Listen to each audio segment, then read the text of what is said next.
BJP সরকার বাংলায় ক্ষমতায় আসার পর দেখা যাচ্ছে জায়গায় জায়গায় শুরু হয়ে গেছে বিভিন্ন কর্মসূচি। দেখা যাচ্ছে রক্তের সংকট মেটানোর জন্য কসবা বিধানসভা কেন্দ্রের ৬৬ নম্বর ওয়ার্ড পিকনিক গার্ডেন এলাকায় বিজেপির মহিলা মোর্চার পক্ষ থেকে একটি রক্তদান শিবিরের আয়োজন করা হয়েছিল।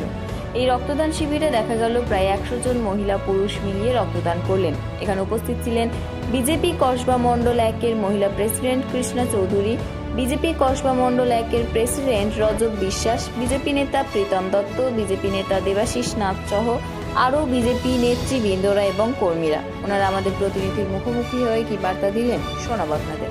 আমরা বিশ্বাস করি নরেন্দ্র মোদীজির স্লোগান শুধু স্লোগান না, আমরা সে কাজ করে দেখাই। তো সবার সাথে সবার বিশ্বাসকে নিয়ে সবার উন্নয়ন করা, তার জন্য সেবা কাজের মধ্যে দিয়ে প্রত্যেকের কাছে আমরা সেবা পৌঁছে দিচ্ছি। এবং এমন একটি সেবা, সেটা না টাকা দিয়ে না কিছুভাবে আপনার কিনতে পারবেন। আপনি একমাত্র দানের মাধ্যম দিয়েই এই রক্ত দিয়ে মুমূর্ষু রোগী ছেড়ে মানুষ মানুষের জন্য বলে যে কথাটা আমাদের আছে, সে মানুষ মানুষের জন্য রক্ত দিয়ে সবচেয়ে বেশিভাবে আমরা গ্রহণ করতে পারি। এবং আজকে দেখতে পাচ্ছেন ধর্ম, বর্ণ, জাত পাত নির্বিশেষে আজকে ভারতীয় জনতা পার্টির সভাপতি এসে এই মন্ডল 1-এর সভাপতি এবং আমার এখানকার যে সভানেত্রী, তাদের নেতৃত্বে যে এই দুর্যোগপূর্ণ দিনে আজকে যে রক্তদান হচ্ছে, সেখানে দেখছেন মানুষের ঢল, মানুষ আসছেন এবং কোনো রকম কোনো আমরা কোনো ছাড়া আজকে সবাই নিজের সবচেয়ে মূল্যবান দিয়ে যাচ্ছে। এই জন্য আমি নিজে অভিভূত। যেভাবে বৃষ্টি পড়ছিল তাও ছিল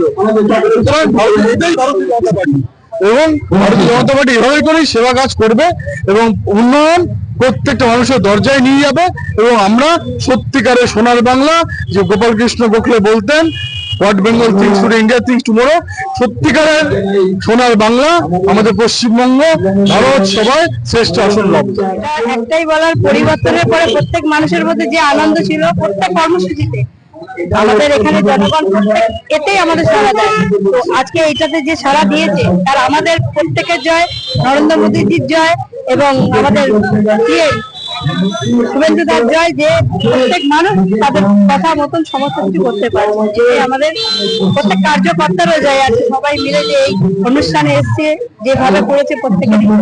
এখানে একটি মিনিটে দুইটি হিন্দু মুসলমান, আমাদের যিনি প্রধানমন্ত্রী মাননীয় নরেন্দ্র মোদীজি, তিনিও কোনোদিন কোনো তফাৎ করেনি। হ্যাঁ, এই কি তাদের মধ্যে এখনো এই বার্তা পৌঁছাতে পারছে না যে আমাদের মধ্যে কোনো বিভেদ নেই, আমরা কোনো জাতিবাদী করি না, আমরা প্রত্যেকের জন্য রয়েছি। আমাদের কাছে হিন্দুটাও যেরকম, মুসলিমটাও সেরকম। আমাদের মাননীয় প্রধানমন্ত্রী সেই বার্তাটাই দেন, তাদের অব্দি পৌঁছাতে একটু সময় লাগছে। আশা করবো আগামী দিন এই বার্তা পৌঁছাবে আর তারাও বিশ্বাস করবে যে এই সরকার তাদের সরকার, তারাও এগিয়ে আসবে। আজকে আমরা যেভাবে এগিয়েছি তারা একে একে করে আসছে। এবার সবাই রক্তদান উৎসব এই কারণে বলবো, এই প্রাকৃতিক দুর্যোগে মাতৃশক্তিরা যেভাবে আপনি নিজে দেখুন যেভাবে উৎসাহ নিয়ে এরা এসছে রক্তদান, কারণ এই মাতৃশক্তিকে আমাদের এগিয়ে নিয়ে যেতে হবে।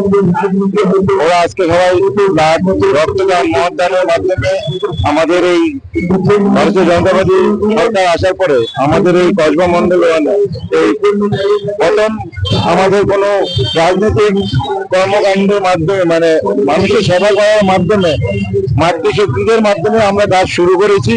আগামী দিনে আরো বিভিন্ন রকমের সামাজিক কাজ করব। আর মাতৃশক্তিদের এই কারণে ধন্যবাদ জানাবো, যারা এখন আমাদের সাথে সহযোগিতা করে এই প্রোগ্রামটাকে সুন্দর করে তুলছে। আর আমাদের সরকার সবসময় বলে পশ্চিমবঙ্গ কেন সারা বিশ্বের মাতৃশক্তি যেখানে থাকে তাদেরকে যত সামনে এগিয়ে নেবে ততই কিন্তু সমাজের উন্নতি হয়। কারণ বিগত সরকার আমলে দেখেছি মাতৃশক্তি কিছু করে না, হয়তো ওরা লক্ষ্মীর ভান্ডার দিয়েছে, দেখা গেল বিভিন্ন নেতা মন্ত্রীদের বাড়ির লোকরা বা বিভিন্ন পুরুষরা পর্যন্ত আপনার লক্ষ্মী ভান্ডার নিচ্ছে। আমরা চাই অন্নপূর্ণা ভান্ডারের মাধ্যমে প্রত্যেকটা গরিব যারা আর্থিক দিক দিয়ে পিছিয়ে তাদেরকে আমরা বিভিন্ন রকমের সহযোগিতা করার জন্য আমরা বলি।